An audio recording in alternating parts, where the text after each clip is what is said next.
I've loved Batman since I was a kid. The story is a very psychological one. He's basically coping with things that happened to him as a child, and he's driven to try and make sense of his life. What I'm doing is my family's legacy. Matt didn't show me a script or anything, but just kind of said the tone, and it sounded quite radically different from anything we'd seen in Batman movies before.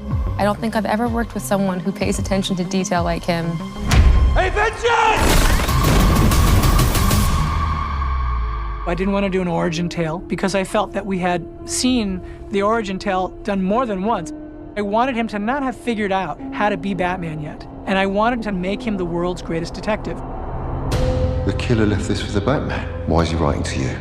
The origin is DC, Detective Comics. Just takes us back to the core of what Batman is and what Gordon is.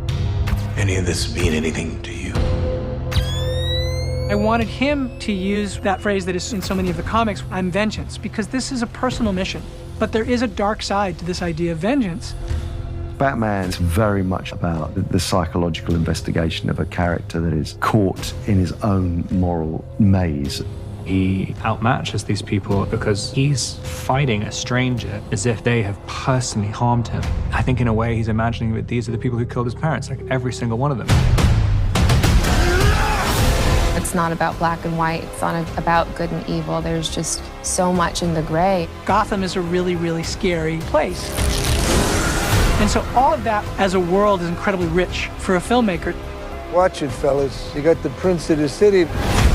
There is a very rich, very protected and revered history to this character of Batman and to this world of Gotham and these criminals. I think Matt has put all of himself into the script in this film. I think he's got a lot of him in there. I've got a lot of me in there, yet it's the Batman, it's the Riddler.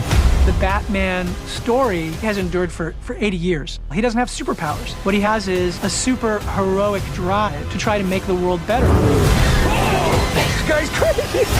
When that light hits the sky, it's not just a call, it's a warning. The Batman, in cinemas now.